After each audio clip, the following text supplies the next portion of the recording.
Welcome back. We are here with another episode of Dice to Pixels. Pixels. Today, we actually have a topic in mind, and we're going to jump pretty much right into it. But before we do, there's a cat yelling. That's fine. Yep. Before we do, if you're not subscribed, what are you even doing? And this isn't your first video, what? Click that button. It's right here. Right. Well, Down no, over actually, I there. don't think it is there. I think it's on the other side. It's over here. Yeah. Right over here. Right There you go. It's right there. Okay, so we're going to move on now. We're going to talk about D&D alignment and why I don't think that lawful evil exists. No. Interesting. And tell us why exactly, Adrian. No, I'm done. Okay. So here's the thing. Lawful evil. So I think that chaotic evil is fine, and even probably neutral evil is fine.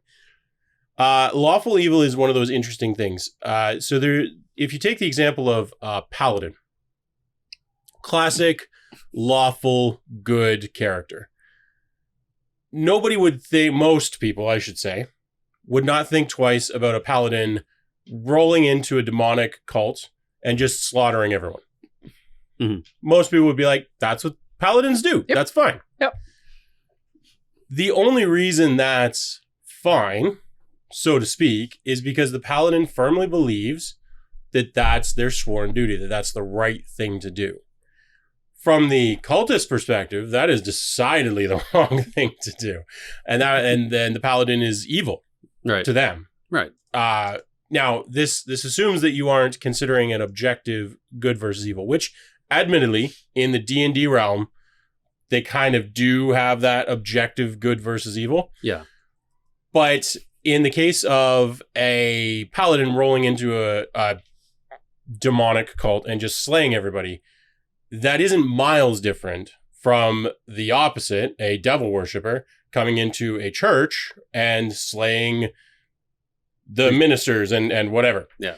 The actual act is basically identical. It's just a matter of what outside observers perceive it to be. And we're basically getting into like good versus evil at like a philosophical, and that's going to happen today. So that's fine. Since the acts are so similar, and the only real difference is the perspective of the internal, the perpetrator and the observers, then I would argue that as long as the demon cultist who went in and murdered a bunch of people in a church, as long as they think they're doing the right thing, it's hard to say that's any better or worse than the Paladin, especially in a world like D&D where, you know, different planes are malleable and everything else. And like, you know, if you live in Avernus, you know, everything's evil and that's just your power structure, right? So I think that lawful evil is impossible to play. I would even posit that evil in general doesn't necessarily exist, because unless you are a character that is intentionally, mindfully doing something bad for their own pleasure and they know that it's bad, then... Yeah, I think that would be the thing. If you know it's bad. Yes. And you're doing it anyways. Yes. Whereas like even chaotic evil, like to someone that is playing chaotic evil in the same way, like it's always the outside's perspective of this particular act that someone is doing is evil. So it doesn't necessarily mean that the act is evil. Yeah, and I would go one further, not one further, but I would elaborate on that a little bit by saying, like, if I'm walking down the street and murdering people at random and I happen to murder 3 serial killers, that doesn't mean what I was doing was good. No. I knew what I was doing was bad. And it's still bad, even though maybe it resulted in some good. So like even chaotic evil in that regards, like the Joker in Batman. Yes. Chaotic. Yeah. Still pretty evil. Yeah. Well, maybe. Well, he knows that what his acts are. So he knows he's cognizant of what he's doing. Yeah. So he thinks it's funny. What are your thoughts, Chad? Well, from what you've basically said, like to me, it seems like alignments really are dependent on your point of view, right? They are. So I look at Avernus, right? And a lot of because there is a hierarchy there, and you know, like the chain of command, stuff like that. Though I'd say yes, they're lawful evil only because they have rules to follow. in some sense. You know what I mean? Mhm. But yeah, playing one, like, I mean, if you're going to play an evil character, why the fuck would you want to follow the rules? Well, there's that at a practical level too. Yeah. Like Like if I'm an evil character, I don't want to answer to anybody. I'm evil, right? Maybe. Depending on how you want to play your character. Yeah, I think that falls into the lawful evil trap of like, yes, you are a paladin following the rules of your god, and your god is seen as an evil patron or whatever. Mhm. What you're doing, you don't necessarily see as evil then because you're following those rules, versus Right. like what Chad was just saying, like, I'm evil. I don't want to follow anyone else's rules. That falls, I think, into the chaotic evil type thing. Yeah. I would say that arguably the only way to be evil, truly, is to do things that you know are the wrong thing to do. If you're ignorant of what you're doing is wrong, if you are legitimately born and raised in Avernus, and you think that this is the way things are, Yep. and you're sent to the material plane to kill a bunch of people, are you really evil? Like, is that truly, as a GM, I'd struggle with that. Yeah, because like as the character themselves, they don't view themselves as evil, but the No. actions that they take, others will view as evil. But Sure. but it falls into self-perception But at that point. and in the meantime, they've had punks from the material plane coming in Descent into Avernus and screwing up all of their stuff for. Yeah, and killing their family. I like to think of it as like everybody in Avernus is stuck in a time loop, and every time any party in the world plays Descent into Avernus, it's just like a repeat of the time loop. Ugh. So they're just there God. getting like screwed over and over and over again. And then somebody breaks out and they're like, no, I'm going to go and put a stop to it. And then like, is that person evil? I don't think so. Yeah, no. As a GM, I don't think so. To be clear. Could you imagine playing that campaign though, where everyone is just so sick and tired of all of the players? I can do better than that. I think we should play that. Yes. take the entire campaign, but play it from the perspective of the NPC and the enemies and stuff like that. It's Oh like, my 100%. So all we want to do is just give these people some food, and these bastards keep coming in and cutting their heads off. They're trying to fill their soul quota. Yeah. And these punk ass material plane people are coming in and screwing up their party. Oh my god, I do want to play this now. Yeah, now that we've tried, yeah, absolutely. But as a GM, and to be clear, we're talking in the world of D&D here. Obviously, I'm not advocating that everybody thinks that demonic worshippers are like good people. Not what I'm saying. No. But in the world of D&D, as a GM, I would struggle very hard with that because I can absolutely envision, as we just have, a situation where somebody comes from the other side and is convinced that they are doing the right thing. Yep. And is that evil? No. No. Well, even within the framework of the mythology and like the role playing aspect, I don't think so. no, because even if you consider like in Dungeon of the Mad Mage, there's areas of the temple or the maze or whatever where goblins have moved in and they've built barricades where they've started. They just want to, as far as we know, they just want to live their little goblin lives down there. Like they don't want to bug anyone. It's the party and the players that go and like, you can't be here anymore. We're gonna fight you. We're gonna tear down this blockade that you've put on this part of the maze where we have chosen to live. And by the way, you were probably here first. Yeah. But we're again like we invaded your home. You tried to reclaim a small portion of it. Now we're gonna kick you out. I don't know. I have a very hard time as a GM. I've never really had anyone who like seriously tried to like play a lawful evil character and like really go for it. But I've always struggled with that. I'm like, how does that work? What is a law? It would have to be somebody who's like, I am an assassin who knows that I am like just corrupting myself by doing this, but I want money so much that I'm just willing to go ahead with this. Which in a mythology where you know for a fact that like Avernus, like hell exists, when you know people personally who have been there and you're still willing to like do that? Yeah. Okay, maybe that's lawful evil, but even at that point, if it's an assassin, they're not lawful evil because well, arguably, right? Yeah. I mean, they're breaking the material plane laws. right. Well, there's this other thing that people have where they're like, well, it's still lawful if it's their own code, and I call bullshit on that. I'm like, if they are following the code of an established order, Yeah, maybe. Because by that thought process, then people that just play murder hobos are just lawful in themselves. Then Just literally anyone who just says this is, I kill anyone who's wearing the color yellow. Oh, okay, you're lawful. It's like, no, that's dumb. So I could imagine in sort of like an assassin-y sort of shadowy cabal world where what you're doing is wrong, but you're okay with that, which I have a hard time thinking about. But would it necessarily be constricted to like ethics?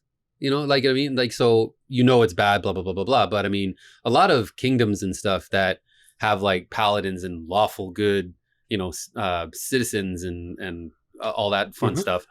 You mean to tell me they don't have, like contracted assassins that are their whole job is to go out and kill people that with like, you know what I mean? Like, it's the same kind of thing. It's the same kind of conundrum. It's like, so how do you mean?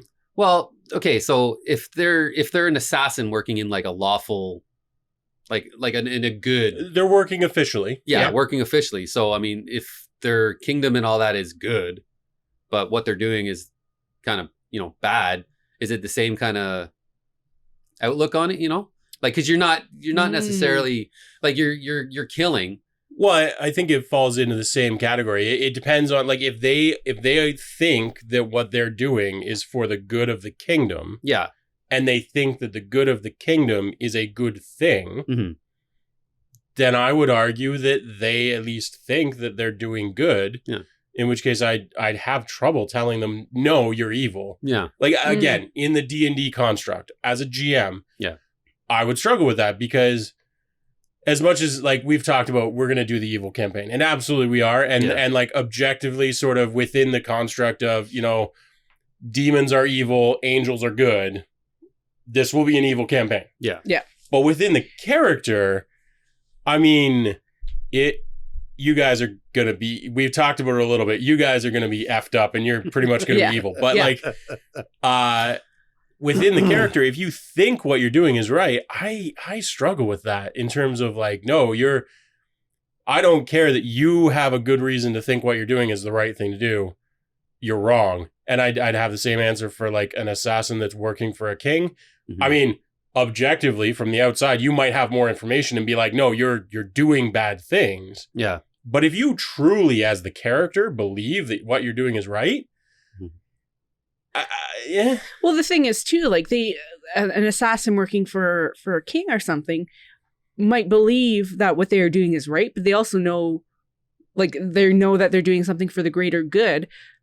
The greater good. But they know the actions they are taking are viewed as evil and negative. Like that becomes kind of a personal conflict as well, as like I am doing this for the better, but the actions I am taking are I view as evil on an individual level. Yeah, and I think that's where you could potentially actually get like I would say like, okay, yeah, that sounds kind of lawful evilly, where it's like you're doing the wrong thing and you're okay with like suffering in Avernus. Yeah. In exchange for bettering the rest of your society. I could dig that, but then still I'm like, is that really an evil? Yeah, like that's they're doing it to help people. That's a lawful gray, I would call that. Right? Like, I think that's that would almost be like that character is almost better in terms of evil versus good than most of the characters that people play who are supposedly good. Yeah, because they're willing to sacrifice themselves for everyone else. Yeah. So it's super interesting. There'd have to be like some self gain or just self. You'd have to be doing it for selfish reasons. That's why I use like the just straight up I'm greedy sort of, because that's the only sort of thing that I can think of where it's like I'm just greedy. Yeah. And I know what I'm doing is wrong, but I'm doing it for money. Yeah. Or takes pleasure in You know The what I pain mean? of But others, then that yeah. that's when it would kind of fall into the whole chaotic evil kind of thing, right? Yeah. Yeah. Well, yeah. I mean, like if you legitimately play a character who is just like a straight up psychopath who Yeah. just takes pleasure in murder, Yeah. I think you're evil. And then whether you follow a code of ethics or not is separate from Yeah. that. Yeah, okay. That maybe you could find a lawful evil in Yeah. there, but Yeah. I think the structure of the alignment that we have currently in most RPGs is too black and white. It doesn't, oh, very much so. in terms of labeling it, it doesn't allow for nuance very well. No, which I think is why most people just ignore it. Exactly. Yeah. It's so much easier to play. It allows you to be more dynamic and allow for player growth too. Yeah, because even when playing, and like I have like played, and once again, I'm still consider myself a relative noob Seasoned veteran. when it comes to D&D and stuff like that. But even I remember playing a lawful good character, and you're like your perception is just. You've got blinders on. Yeah, because if something terrible happens, you're basically railroaded into taking care of that because it's the good thing to do, being lawful good, Yeah. right? Like you have no choice. It's not like, like, oh, the hell with it, I won't deal with it right now. No, you can't. You have to because you're morally obliged to, playing as a lawful good character. Yeah. Yeah. So I found with like playing neutral, it's it's either or. Yeah, Yeah. well, let's face it. 99% of D&D players, whether they claim lawful, good, neutral, whatever, they're playing true neutral. Yeah. Realistically, Yeah. there are very few people that I've ever worked with in a D&D context that actually treat their character as lawful. If you play a lawful character and you go more than about 4 sessions without starting a party brawl, you're probably not playing a lawful character. Like, let's be honest. Yeah. Yeah. Yeah. So, and I also think of it in terms of opposites a little bit, where it's like, so it's easy enough for people to define what a lawful good character looks like. It's the paladin who is against demons in all forms and corruption in all forms and everything else. Boring knight in shining armor. Right. And so it's easy enough to think of chaotic neutral or chaotic evil as the opposite of that, where it's like, no, I sow discord, I sow chaos, I oppose order. Fair enough. So then if you look at chaotic good, which also is troublesome, and it's because they're opposites, right? It's like, in order to define either chaotic good or lawful evil, you kind of have to also define the opposite. Well, the thing is, too, everything you just described as chaotic evil, to me, that it's just as well described as chaotic good.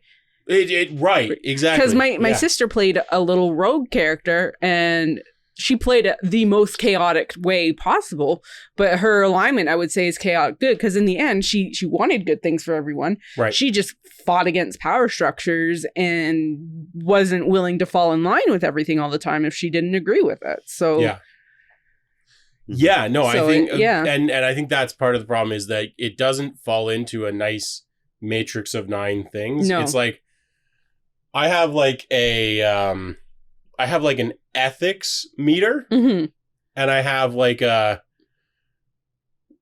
follower meter, and it's like, I refuse to follow anyone's rules, but I'm ethically pure. I have a code that I stick to. Yeah. Mhm.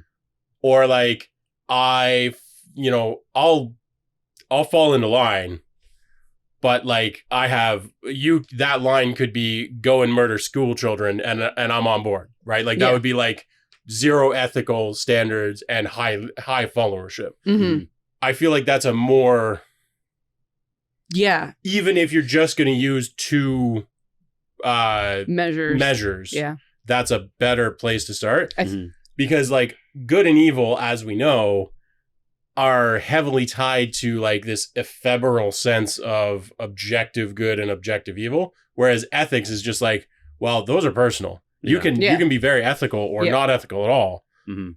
And it doesn't matter whether those ethics result in something that I would think is good or evil. It's just, they're what you think. So Yeah. I think that Yeah. would make more sense. I agree, because I think the alignment structure as it is now is how others perceive you. Whereas, yeah. and so it's not necessarily how the character is played themselves. It's how NPCs perceive you, and that or it like makes deities. Like how Yeah. would the good deity just like Yeah. observe you and judge you? Yeah, exactly. So it's not an accurate reflection of a particular character, I think. Yeah. So I think your ethics and following scale makes a lot more sense. I mean, I came up with that on the spot, but the more I think about it, the more I think that would actually work a lot better. Because I can imagine all 9 boxes for that. Yeah, and it allows for a little bit more dynamic. Like you're not just put in like a box; it is a scale. So it is. Absolutely. So it's like you can.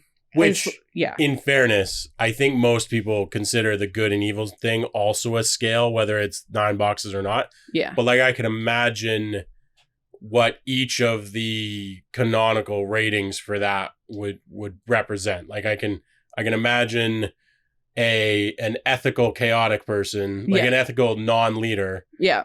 An ethical leader, an unethical leader, and an unethical follower. Mm-hmm. All of those are easy to imagine. Yeah. And then the middle is also fair. I mean, they'd overlap a bit, but it'd be fairly straightforward. Yeah, so. because usually have like that dynamic in, say, a king's court. Oh, yeah, absolutely. Yeah, 100%. But also, something else that just popped into my head here while you were talking as well. You look at 2 opposing kingdoms on either side of the spectrum, right? Let's say they're both basically the same thing. It's like, we'll say it's like Guelph and Kitchener. You know what I mean? Like not drastically different apart from layout, but more or less the same thing. People from either side would look at the other one and be just like, "Oh, they're so evil! Like they're horrible. The things they do over there." Just, Well, that's exactly where I was getting at with the Avernus thing. Is like if you're born and raised in one code, then you following that code, I have a real hard time. Yeah, as far labeling as you as evil. Yeah, you're following the society that you've been raised in. Therefore, you're an ethical being. Yeah, so. and I mean, I think that holds true in the real world to an extent too. Like we do forgive people for a lot of heinous stuff based on them having been like steeped in that like rhetoric. Radical rhetoric, we'll call it. And I'm not going to give any examples because I don't want to piss anyone off. No, I don't need to. But like, I think everybody can agree that is a true statement. Yeah, 100% true.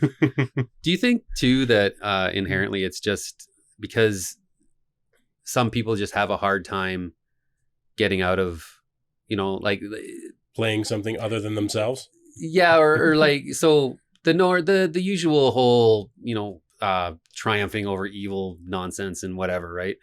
It's always like the same.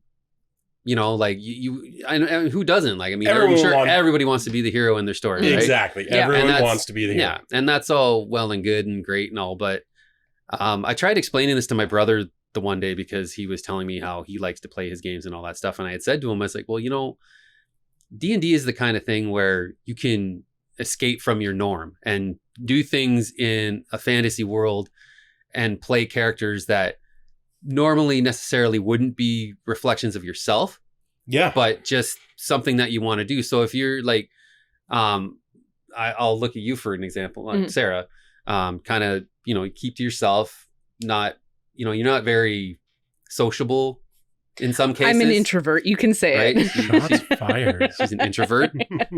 But like for Sarah to play the one character that you were playing in Shadowrun for a time. Manahines. Yeah, Manahines. Who was just an out there freaking personality. The influencer. The influencer, right?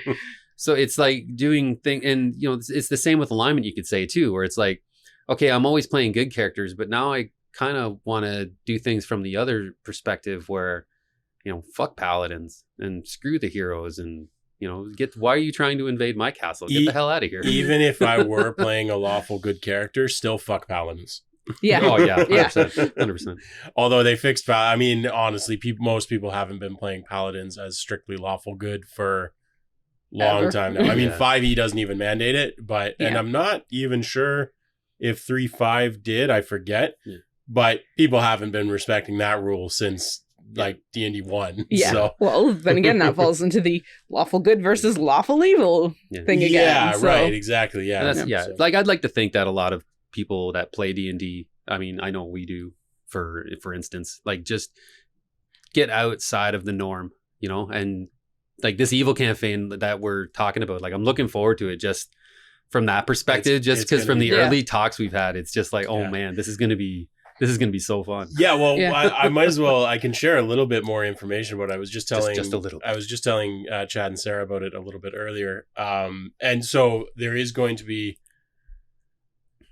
We are 99% going to film this, but it won't necessarily be available for public consumption for a long time because there's a whole bunch of issues that we have to try and work out. Watch your arms there, by the way. Yeah. I was flexing. There's a whole bunch of stuff we have to work out around, like if we produce it for YouTube, what's the format and everything else. If we live stream it, what's the format? So don't count on this being available for you to watch anytime super soon, but I think we are going to start it and start filming it soon. We'll probably post clips on Discord before we put anything public. Maybe But- do little shorts or something here and there. Right. But so the idea of the world is these two and Devin. Those are Devin's like 90% confirmed. They're going to be the players, and we might have a couple more special guests, but they are going to start the entire campaign as basically professors or academics in a university, and a cataclysmic event results in some massive demon possessions, and then we do a bit of a time skip, and they have been corrupted, and they are now vassals of demons, and or have been horribly scarred enough by the event that they are just not recognizable as good people anymore. So that's how it sort of kicks off. And we're going to have a secret society that's actually secret and actually exists. And I'm developing a language for them, like a cant for them, similar to Thieves' Cant, but we're actually going to use it in the game, which I think will be fun. Mm-hmm. The world is mostly built. I'm getting closer and closer. And there will be, all of this will be packaged up into a document, ostensibly a PDF, but it might be a Google Drive doc to start with. Yeah. And I'm going to give it to them. And then also, before we start putting it out to the world, I'm going to give it to you too, so that you can follow along. Dun, dun, dun. Don't know when that's going to happen yet, but there's your teaser. Hopefully sooner than later. I hope that once we film it, it kind of answers the questions that we don't have yet. Mm-hmm. I'm hoping that we will film the first episode and then it'll be like, oh, obviously this is what we do with it. Yeah. So let's move on to we asked in our podcast questions channel on our Discord, which by the way, if you're not a part of the Discord, why not? I mean, just click on the link. Join the Just Discord. join the Discord. And if There's you a don't- link down there. I put it in the description every time. If you don't like Discord, imagine it's AOL Instant Messenger. Perfect. And it's better than Facebook. Or MSN Messenger. So Everything's better. everything's better than Facebook. So anyway, we asked for some topics, questions in our podcast questions thread here on Discord. Which And- you too can ask us questions if Yes. you join our Discord. Yes. So our friend John Hutton, Temple of the Hut, he asked us, what are our thoughts on live playing TTRPGs versus online? So That's not, I don't think that's quite the right way to phrase that question. It was more playing D&D at the table versus Versus playing playing D&D online. remotely. Remotely, Yeah. yeah. Online TTRPG is confused sometimes with Dungeons and Dragons online. Yeah. Oh, okay. That's why I make that distinction. so I've never played online. I've Then you always- have no opinion. Let's move Yeah, on. so this is my quick take on it. Like, absolutely. I've only ever played in person. I've never played online. And looking at a lot of stuff that's filmed online, I look at some page, like we were talking about Adventures and I on The Escapist or Critical Role. Well, Not Critical Role. I Sorry, was going to say, they only did that. that during the lockdowns. Yeah. There's more out there. You Google it, you'll find them. Yeah. I think playing in person gives it more of a, I don't know. I think it just adds, because you're right there. You're across the way from somebody, or you're looking into them, and you don't have distractions around you like your home or kids or Counterpoint. pets. You have to wear pants. You have to wear pants. Yeah. So Well, unless you're that type of group of friends where it just doesn't matter. Lewd Dungeon, You just let it There you hang go. out, you know? Kickstarter. Yep. I mean, it's over now, so you can't get it. Yeah. Yeah, I mean, I don't think anyone actually prefer. Well, okay, that's probably overbearing. I'm sure in the entirety of the world there are some people that like online D&D more than in person, but they're wrong, so it's okay. Yeah, around the table is obviously better. Yeah. It's also harder, right? I Yeah. mean, Logistics and all that stuff. I legitimately don't think that people who play Dungeons and Dragons or any other TTRPG remotely, I don't think very many of them are because they prefer it. It's just because it's easy. Yeah. Now, with that said, there are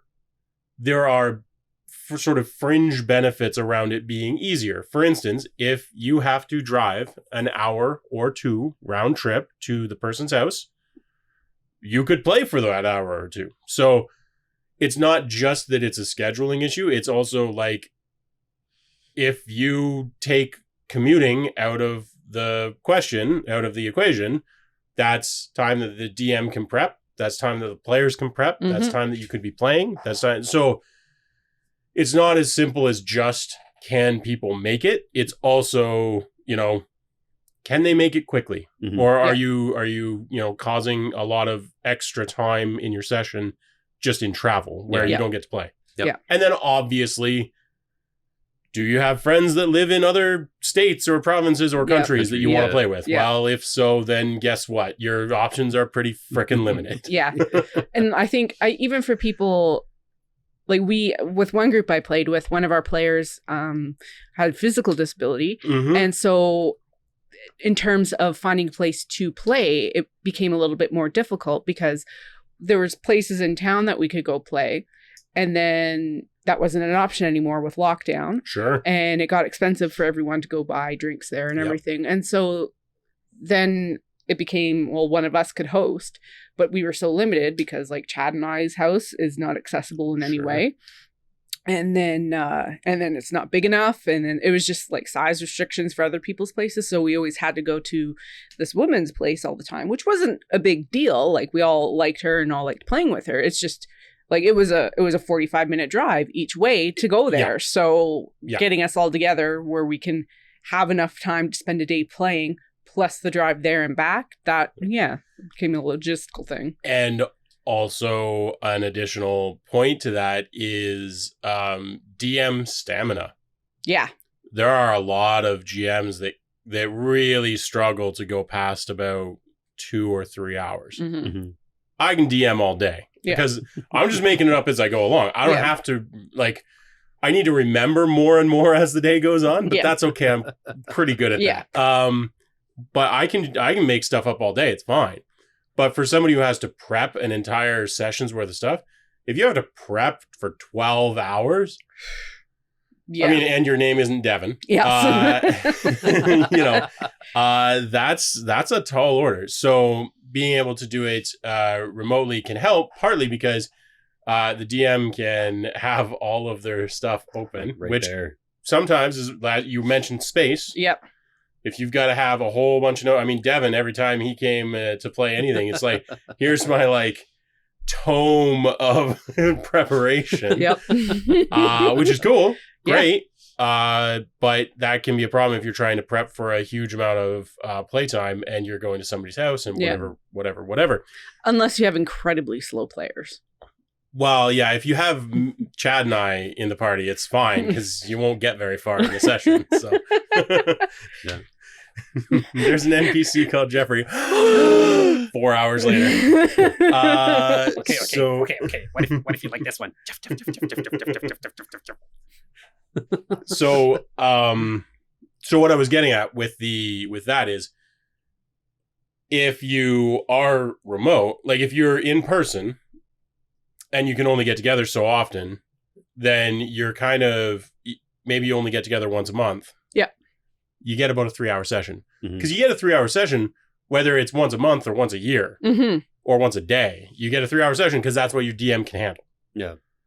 If you're remote, well, then presumably you can get more D&D, and maybe because people's schedules work, but also because you get more windows from that DM, because it can be very fatiguing for a lot of people. It can be extremely fatiguing to try and keep going and going and going. Yeah. And sometimes putting up with the shit that the players are doing is just... Yeah, because that was another thing I was going to bring up, because it's great when you're sitting next to people, because like I take so many notes, but then I also like will scribble on my book sometimes, or you're doing something silly and the person beside you sees it, and then you just go into a fit of giggles and you're having a little side conversation, which is fun.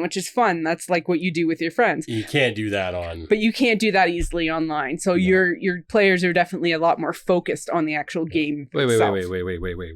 Wait. Those were scribbles? I thought you were writing like runes and shit. No, Same they thing. are. Yeah, they're both. Yep. I don't know who to believe it. The language is called Scribbleish. Yes. It's only spoken by certain time dragons. Or your farts. Sure. Why not? So the other thing I was going to say was the one thing I can't stand, and this is sort of a personal thing, is personal meaning like I can't stand it. Most people don't have this problem. Not like I hate this specific person.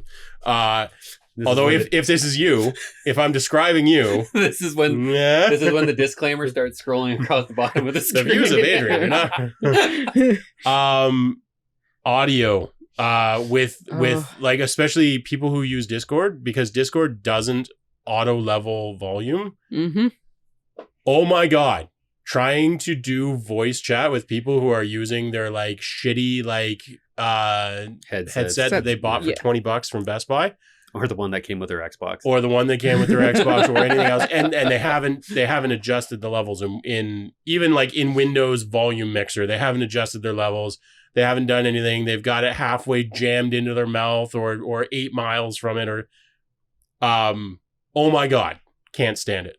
And it's less about the quality of the audio, because I can overlook that a lot, especially when anything live. I can really overlook that.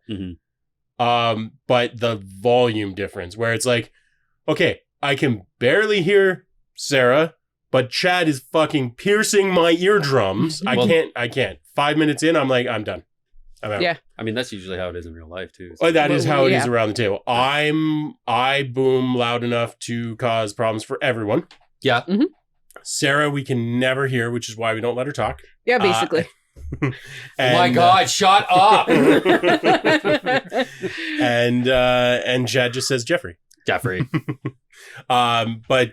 no, that is one of the really important things. If you have I spent some time with my Toronto friends, which none of them live in Toronto anymore, to sort of get a decent audio setup and get a decent remote setup, and it worked. It was fine. We used Roll20. Yep.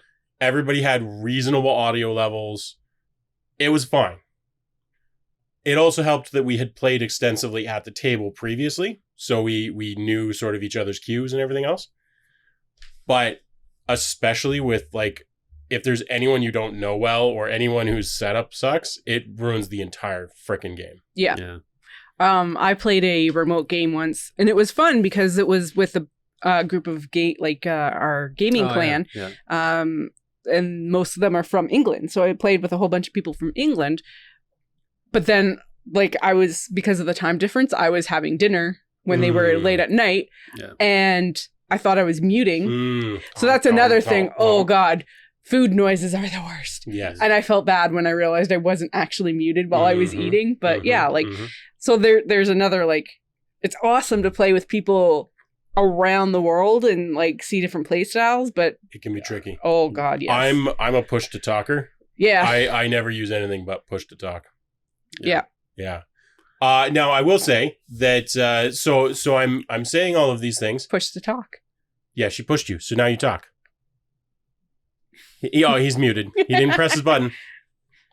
Yeah, piece of shit. Oh my god, Chad. I'm glad that was muted. I can't believe you would mouth that on. I know. The views of Chad do not reflect. Which is funny because our friend, again, I'm going to bring this up. Our friends, our gaming clan, forevergaming.com.uk. My forum thread handle on the bottom is the opinions of Rift Machine did not necessarily reflect those of Forever Gaming. Yeah. Same thing here. Except they kind of do, Except they because it's kinda really do. just the Yeah. three of us. Yeah. No, the candle, the views of the candle are the only thing that you should take for granted here, for gospel. Yep. Yeah, no. So the other thing is, I do want to walk back what I was saying a little bit, or at least modify it, because it sounded like I was shitting on doing like remote play entirely, and I'm really not. So one of the things that we would like to do eventually as Dice to Pixels is open up to some community participation in games. Mhm. And that'll just be something that we have to do very carefully, because we don't know what people will have as their home setup and everything. Like it's a solvable problem, but most people don't solve it. And that's the problem. It's not that it can't be solved. It's that most people don't bother. Yeah. Because like we've talked about session zeros, I think, before, and how great they are just for in terms of gameplay. So I think for an online session zero, not only are you planning for your game, but you should be planning for audio and visual setups then at that point too. Actually, you make a perfect point. This is an excellent time where we can share some knowledge. If you are looking to do remote play, first of all, absolutely what Sarah said, session zero, 100%, do it. Tell people about your character, take notes, everything else. I mean, that's true for an in-person as well, but super for remote. And the other thing is, if you're going to do remote, if you're a player and if you're a DM, either way, everyone needs to show up 10 minutes before you start to do a tech shakedown, because every single play group that does online, I can pretty much guarantee, has had the moment where somebody comes in at the last minute and they're like, I can't hear anyone. Yeah. Are you talking? Oh, hang on. My laptop was muted. Oh, hey guys, I just got here. Sure. Yeah. So where are we now? Absolutely. Yeah. So that's like, there are some things that you can do to improve things. And the big one is set it up so that everybody comes in 10 minutes early, make sure stuff is working, and then, you start at the time, because otherwise you won't start on time, and people will have gotten the giggles while you're sorting things out, and then it's hard to get started and everything else, and it can be super annoying. So get in 10 minutes early, make sure you're there. And also, or even just schedule your game like 15 to half an hour early so you can do that. But get your giggles out. Yes. That the first bit is for making sure shit works. Yes. Yeah. That's key. That's really the key, is like, make sure everybody knows 10 to 15 minutes, whatever. This is prep time. This is make sure, ask your questions of the DM. And this is true of in-person games to some extent as well. Have 10 minutes before you start to ask the DM, hey, during my downtime, did you get a chance to look at that? Did you, all those housekeeping items. And then when you start, you can actually start. Yeah. Yep. The other pro tip that I'll give anyone who wants it, if you are playing a game over Discord, which has terrible audio balance issues, there's software that you can download. I forget the actual name of it, but it's okay. Look it up, and I will put it in the notes. We'll put it in the description. It turns any program into a mixer input, so that you can run compression and expansion on it. Ooh. So that you can actually, even if somebody's like talking like this and then somebody's talking like this, you can balance that out within your computer. I'm just in character. Well, so I was going to say, that's another problem that's exasperated. Exasperated? Yeah, that's the right word word I'm looking for. Yep. I'm smart.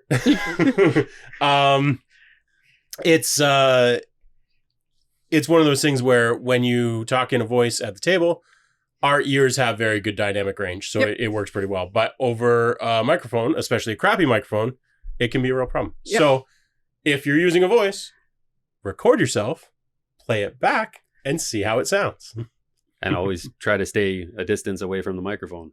Yeah. Well, I mean, ideally, honestly, if you're going to play D&D online with people, get a microphone and a an Elgato XLR. Wave XLR. An audio interface. Well, specifically, I recommend the Wave XLR because it's literally you buy any XLR microphone if you want to go cheap, like these are fairly inexpensive, or you want to go like expensive, like these guys that we have that are $400 microphones, which is not currently being used. And now everybody knows where our lightsabers are. Yeah. I'll put it up in a second. Whatever you want to use, you just plug it into the same interface and they work really, really, really well. Well, even the microphone that we have at home in our home setup, that one was like a $40 thing and it came with the arm, a pop filter, and the microphone itself. And that one's not terrible by any means either. Blue Yetis are also good, by the way. Yeah, the only thing it didn't come with was a proper XLR cable. It had the shitty little 3.5 millimeter attachment in the end. So, I mean, I got an XLR cable and it works fine. So sure. Yeah. But yeah, get whether you spring for like a Blue Yeti or something like that, or I recommend doing XLR because that way you can switch out the microphone without rebuying the entire thing. Yep. Yeah. But if you're going to play online, get a decent freaking microphone. Yeah. Oh yeah. Don't break your bank, but make sure you've got something. So now that we've chastised people a whole ton for playing online D&D. I mean, play at the table if you can, right? Yeah. It's just better. There's something different about it. But and ultimately in the end, play how you want to play. I mean, if you got friends, like we know groups of friends, they tend to drift apart and whatever and stay together. That's playing online and in social spaces like that is the best way to continue doing what you enjoy doing, right? So. For sure. I mean, if you're having fun, you're doing it right. Yeah. We always say that. Yeah. But I would say two things. Play at the table if you can, because it's better. Yeah. And if you've never played at the table, try it. Yeah. Yeah. Because it's better. Yeah. And you don't know if you're struggling to find a game group with, like, check out local game shops, or if there's hit up your city's subreddit. Yeah, that's how I first started playing D&D, was on the Guelph subreddit, and that's how I found Brody to play with. So. Yeah, and a lot of times DMs who are looking for a party, if I didn't already know a bunch of people to play, this is how I would do it. I would post somewhere like that and say, hey, I'm looking for a crew. I'm going to start with a digital game so that we can sort of get a good party going. Yeah. And then we'll start meeting up, which is why I want it to be everybody within the city so that it's easy to meet up. Yeah. But the goal would be to get a good party without having to travel and do all kinds of stuff, and then bring that into a home game. Yeah. Check it out. Ask around. Just straight up ask, like, hey, are there any DMs? Yeah. Or even, like, if you go to a local comic book store or whatever, if you have one of those, they usually will have games or groups that are they'll have I know the Dragon has drop-in games in Guelph, so. Or a board where people post, like, looking for group type stuff. Yeah. Yeah, absolutely. And also keep in mind that it doesn't require, keep in mind that you can DM. Exactly. Even if you're new, doesn't matter. I DM'd before I played. Yep.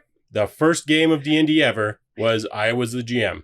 Don't be scared, Chad. You can do it. Because there were 5 of us who wanted to play D&D. None of us had ever played it.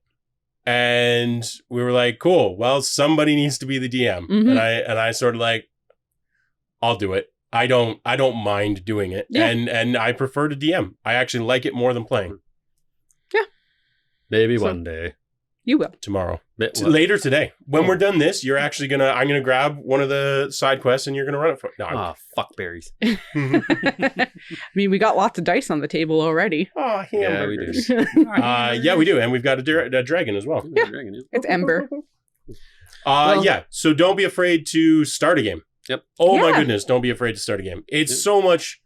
As long as you're playing with other people who aren't super rules focused, DMing is not nearly as scary as people think it is. And I think that's where the session 0 comes in, because then you can sit and talk just outside of character what player and DM expectations in the game are as well. So. Yeah. And you can find out where the dirty min-maxer is and kick them out. Yeah. And then you got to find the group mom who's going to bring all the snacks. That's right. Sarah. And you befriend them. Sarah. And you can find all the people that want to play with things that aren't standard array and kick them out. No, we'll keep him. I'm making that t-shirt, by the way. I Oh my hope God, so. yes. It's gonna be so awesome. Yeah. So I think that thoroughly addresses Temple's question. Yeah. I mean, we'll pick some Well, questions. What's well, okay, let's do you this had one. another one about Well, board game length. or Merkins. Yeah, the Merkins. Yeah. What color? I think so. Let's Yeah, see. what color? Yeah, what color merkin do you wear at the beach? We won't explain what they are. No. We'll just give our answers. The answer is in Discord. I don't know if when you first joined Oh, Discord, I was if you just could going to give scroll them back. live. Lime green is my color. Nice, Yep. nice. Yep. What about you? Probably purple, just because Purple? I like purple. Chad, you were... I'm going to stick with I'm going to say a teal and magenta plaid. Yeah. Interesting. Nice. I would like to see that. Yeah. Yeah. Yep. You all thought I was going to say and- black. And if you don't know what a Merkin is, don't look it up, for God's sake. Oh, There's a great picture that goes with it, though. Actually, that's true. When you do Yeah. look it up, Yeah. That's what's in the Discord. the image search, the first two images, I Images. should say, Yep. are Wholly not- appropriate. Yes, wholly appropriate, but also not right at all. well, let's fire off just we'll do some like little quick ones here. No, don't do those ones. No, okay. Don't do those ones. All right. No. We're gonna do All right. those separately. We're gonna do 20 questions. Oh, right, remember? that's right. Yeah. We want to do 20 questions. So of each of us, pop in short little questions in the Discord of just weird things you'd like to know about us. Yeah, and we'll do little micro interviews of each other. Yeah. No, there was one about length of board game. So the question was, do we like to play quick games that we can presumably crank off a number in a night, or do we want to play like a chunky game that takes all night and is super involved? Yeah, light and easy versus heavy and takes all night. Yeah. For me, Mhm. definitely heavy and takes all night, 100%. I think for me, it depends. We haven't played a huge, extensive amount of board games, especially more at my parents' place. We play like card games and Mexican Train and that sort of stuff. Mhm. Whereas, Yeah, dominoes. Mexican Train that my parents have go up to 12-point dominoes. 15. And is it 15? They have the 15 set. Oh my God. It's so long and I'm done with it I love after that about game. like 6 rounds.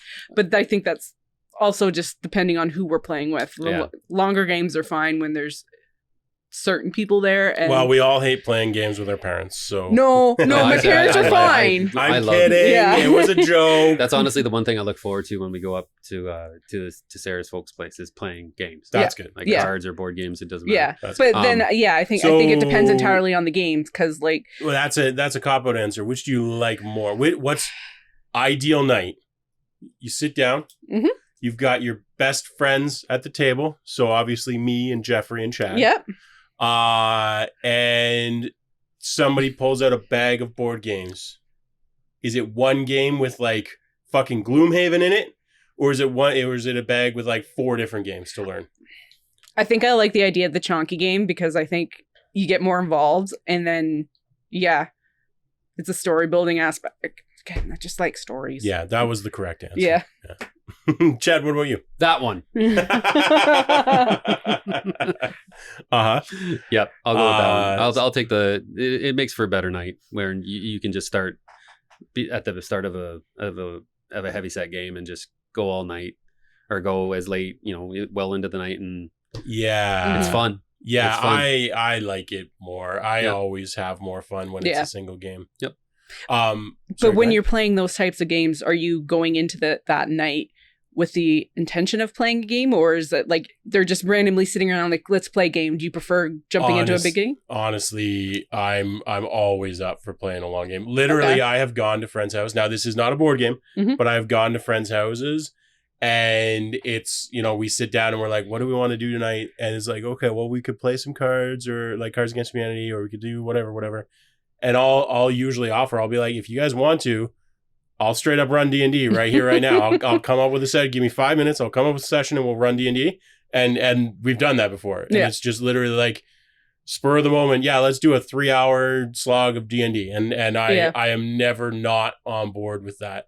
There are long games that I dislike, but as long as it's a game that I like, I would happily. You will rarely find me not in the mood to play a long game. That makes sense. Are they usually more games that have like a built-in storytelling aspect to it, like story building with a group of people, or is it just kind of? I think the answer to that is yes, but I actually think the answer to that is mostly Mhm. because I can't think of any long, like big, chunky, long games that don't. Yeah, it feels like they kind of go hand in hand. I think they do. Yeah. Yeah. Like if you can think of one, let me know because I'd be Yeah. interested in checking it out. If you can think of a long game, like that doesn't have any, that isn't that weird World War one where you have to like supply boots to the front line and then like repair weapons and like it's famous for taking like I think What, it's is like Axis and I think Allies? well, Axis and Allies is bad for that, but I think the actual game I'm thinking of might, I think not Twilight Imperium. Although I sounds think that's chunky too. I forget. I will try to look it up. It doesn't matter because nobody plays the game. It's not a popular game, but it's like the game takes 24 hours to play. Oh Jesus! But it's not a good game. Like everybody's like, it's not good. It just takes a long time. That I would not be into. But for the most part, I can't think of any long form games that I've played that aren't at least somewhat story driven. Mhm. So I think the answer is yes, but I think that's just because that's what I've played. I can't say that if somebody gave me a Ninja Turtles, a board game version of Turtles Shredder's Revenge, I might love that. I don't know. I like that in theory a lot. There was a Ninja Turtles board game, I believe. I just can't. But it was like an old Milton Bradley one, I think. Oh yeah, so it'll be crap. So but yeah, it was garbage. Milton Bradley never made a good one. No, I'm kidding. That's a lie. But yeah, so I think so. What about you? I mean, I think it's the same answer probably. Like when you're playing a longer board game, do you play it for the story or do you play it for the mechanics? I think it'd be more for the story because I mean, I know I have the problem that anytime I'm sitting down to play board games of any length, I'm always just kind of like, we could be playing D&D instead. Yeah. Like we could be doing that. Yeah. You need the story. The story has to be there in order. You know what I mean? Like that's For- the whole point for a of it. longer game, yeah. To make the long play is like the story has to be there. Yeah. So you have a path to follow, more or less. And I think Yeah. even if it's not there, like if you take Risk or Axis and Allies, for example, I don't think there's like necessarily a built-in story with that, but you're kind of developing your own, even if it's not an RPG like storytelling type thing, like you're telling a story of taking over the world in a manner. Yeah. Well, it's a very mechanics game, but here's my problem with, and for the record, Risk is the one that I've played of those. The problem with Risk, and I liked Risk as a kid, and I still kind of do, the first 80% of the game is irrelevant. Yeah, until you're like down to 2 people. It's kind of like basketball. 90% of the time, it's the last 15 minutes that matter. Sounds like or the last 15 NASCAR. seconds. Or the last 15 seconds sometimes, yeah. Last 5 Yeah, laps. of- racing. I mean, yeah. honestly, a lot of sports in general. Yeah. But yeah, it's like, okay, cool. The first, 3/4 of the game are done. Now let's actually enter the part where it matters. I wonder, there's got to be a way that you can like fuse D&D and Risk. Oh, well, Where you've already got like a setup of I'll do you one better. I have Lord of the Rings Risk, where you actually take the ring from the Shire to Mordor, and we can just fuse that with D&D. I didn't know that was a thing. Oh That's yeah, awesome. 100%. Actually, you two talk about. Okay, this needs a clack because I'm gonna go and get it. All right, we're gonna. Okay, so I couldn't find it, but Tisk tisk. I'm gonna find it. You said it's $120 on Amazon. Amazon.ca. This might be just a wrong one. I don't know, but that's I just bet they only printed some of them. Probably. And so probably it's like a collector's thing. And I hope I can find it because. Oh, yeah. The Hasbro shop has the Trilogy Edition strategy board game for ages 10 and up for 2 to 4 players. And it's $55.99. Okay, that's more reasonable. Yeah. Okay, cool. The Trilogy Edition. So if I can't find it, we can get a new copy. I am very interested in this game. Yeah, because it's literally like you take the ring. So imagine I'm holding it because I found it, but I didn't. So we'll get a copy. Yeah, I'll just like motion track one in. Yeah, I won't. That's a lie. Yeah, no, you straight up you like take the ring. It's Risk, but you take the ring from the Shire to Mordor, and it's like, well, that is so. The map is obviously- great. The map is just of Middle Earth. Oh, 100%. Yeah, That's no, it's a cool game. I fantastic. actually played it legitimately.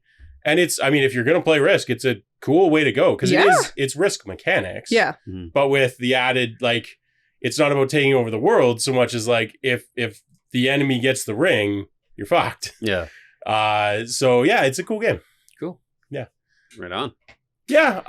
And honestly, on that note, I think we're probably more or less at time. Yeah. I think it's a bit shorter today, but It's okay.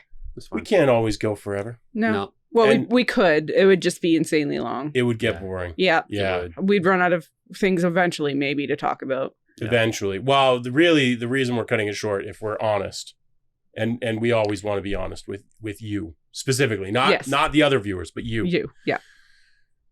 Is that we're probably going to record another one in about 20 minutes, Yeah. and We got to prep for that. we just don't want them to overlap too much. Yes. So Yeah. Thank you for watching. Chad, take us out. Yep. Remember to subscribe. Don't hit that damn bell. You don't No. need to hit the bell. No, actually, my thoughts on this have evolved. Uh-oh. Oh, no. If you want to hit the bell, hit that bell. Okay. Yeah. You know what? Yeah. Do your own thing. Tell 3 friends. Hit the bell if you want. Subscribe, like, comment, Mhm. and have a good day. Join the Discord. Join the fucking Discord. Yes. Yep. Please join the Discord. We'll see you soon. Yeah. Who knows? What are we at for time right now? 30 minutes? Okay, cool. I was just wondering. So, going off of this, you know why I did that. Why did I do that? You know why I did that. No, I don't. Clapping. To cut in and out. Oh, yeah. Yeah. I'm that's going to why. leave that in. I might cut it out and put it in the blooper reel. Yeah. I like that. That's why I asked about the time thing. 'cause That I- was so random. Well, no, that's why I asked about. Delightful. That's why and then the clap thing was just like, Yeah, whacking Yeah. it. So Anyway. it was I a know good how you- blooper. I know how you did it. It was just weird. So seeing as we're on the top, Oh, I know why he did it. He wants to move on to Temple's question. yeah. Oh, Yeah. well, you could have just said, let's move on to Temple's question. Well, Let's move on to Temple's question. There you go.